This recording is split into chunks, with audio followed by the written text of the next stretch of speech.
Rejoin Unicorns. Yeah. Remain or Rejoin Unicorns. How many times do we hear somebody say, Brexit Fantasyland with unicorns running around, the sunlit uplands and all The that? sunlit uplands, yeah.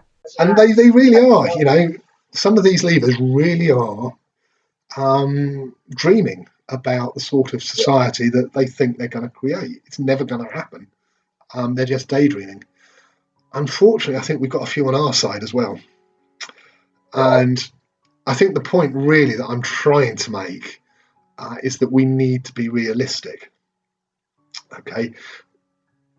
Mainly because we're only ever going to get one shot at this. We've got to get it right. And if we're not realistic, we're going to screw it up. And I think when I start thinking about the sorts of things that I'm talking about, probably the most, we've kind of already touched on one, is this idea that there's going to be a big negative shock caused by Brexit. Okay, economic. All of a sudden, all the car companies are going to leave. 2 million people are going to be thrown on the dole and all the rest of it. This idea that people are going to see the error of their ways because it's going to be such a calamity for the UK. Well, we've been out 2 months. It's not happened. It's not going to happen. And even if it does happen, a lot of it is going to be masked by COVID, as we've already talked about. And do you think that's because a lot of them worries came from the idea that it was going to be no deal? But because we've gone out with, albeit a ridiculously weak deal, it's still a deal, which is better than no deal. Yeah, definitely. I mean, no deal possibly could have caused quite a bad economic shock.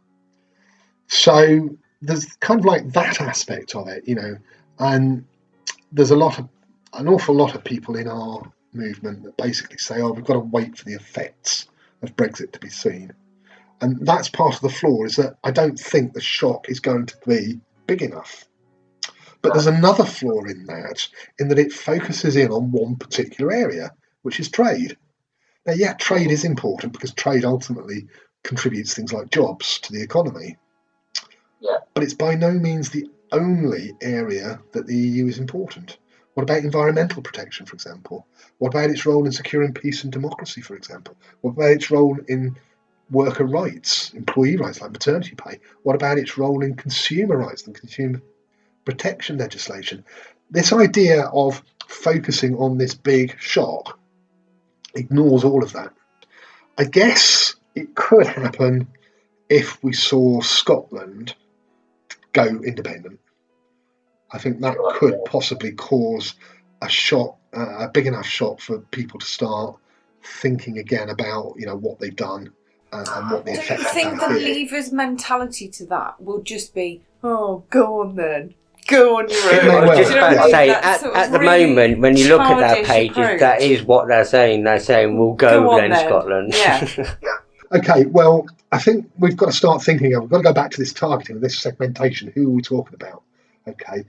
Our messages need to be directed really not at the Rejoiners and the Remainers, okay, because we've got their votes already.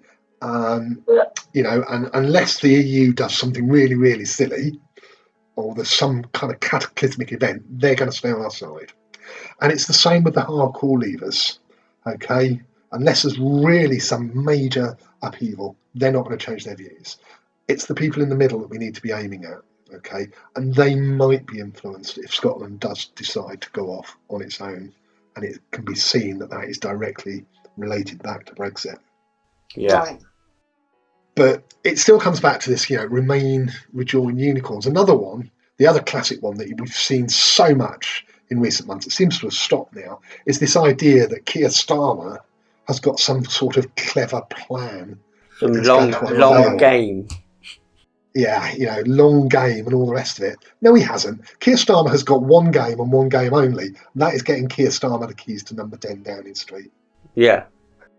And that's not going to happen. And that's not going to happen. Very well either. I don't believe in a million years that is going to happen. We are going to have Tories in again. You're probably right. But from the point of view of the Remain and the Rejoin campaign, so much time and effort has been wasted just because people want to say, well, give Keir Starmer some time. He's got this plan. He's playing a long game. He's got this clever idea. He's a really smart man. All the rest of it. I said a couple of weeks ago he can't possibly have a long game because he's got 4 years max.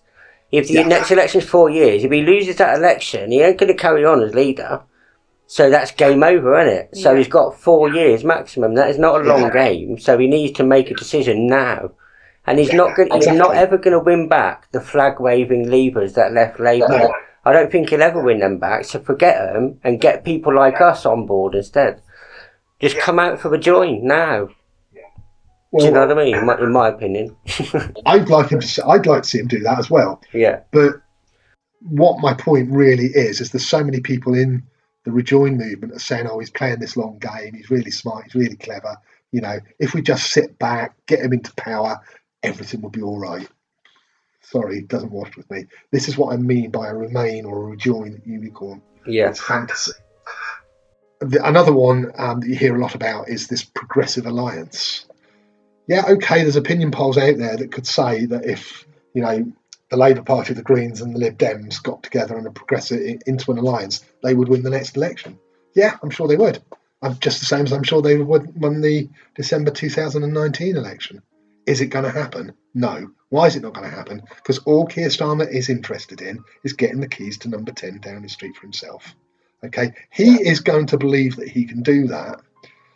And he is going to continue to believe that he can do that right up to the moment that the BBC or whoever it is by then publishes the result of the election and he realises he's lost. Yeah.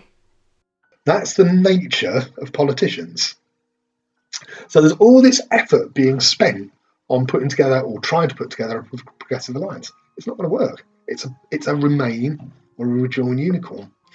And you see all sorts of things going on like this. I mean, people talk about, for example, tax avoidance as being the driving factor behind Brexit. No, it's not. You know, for the vast majority of people, tax avoidance is something that they don't understand, let alone practice. Well, actually, most people do practice it, but that's I think story. If most people did understand, there'd be riots on the streets, to be honest.